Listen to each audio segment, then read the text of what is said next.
వీటి గురించి అయితే క్లారిటీ రాలేదు. ఒక పక్క నల్లమిల్లి రామకృష్ణారెడ్డి గారు తన ప్రచారం తాను చేసేసుకుంటున్నారు. ఒక పక్క చంద్రబాబు నాయుడు గారు సైలెంట్గా ఉన్నారు. భారతీయ జనతా పార్టీ అధిష్టానం ఇంకా ఎటువంటి నిర్ణయం తీసుకోలేదు. ఎందుకంటే అక్కడ భారతీయ జనతా పార్టీ అభ్యర్థి ఉన్నారు కాబట్టి నిన్ను తొలగించామనో లేదంటే ఆయన వేరే చోట పంపించామనో భారతీయ జనతా పార్టీ కనుక చెప్తే ఖచ్చితంగా అదే నల్లమిల్లి రామకృష్ణారెడ్డి గారికి ఆ సీట్ కన్ఫర్మ్ అయిందని అనుకోవాలి.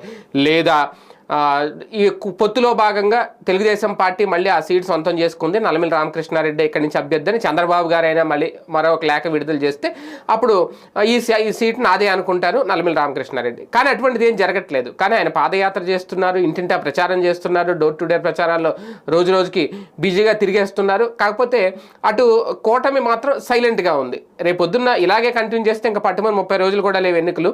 ఇలాగే కంటిన్యూ చేస్తే నల్లమిల్లి రామకృష్ణారెడ్డి గారి నామినేషన్ ఏ పార్టీ తరపున వేయాలి, బీఫామ్ ఎవరికి ఇస్తారు, ఆయన ఇండివిజువల్గా ఒకవేళ బరిలోకి దిగుతాడా ఇండిపెండెంట్గా, ఆ ఉద్దేశంతోనే ప్రచారం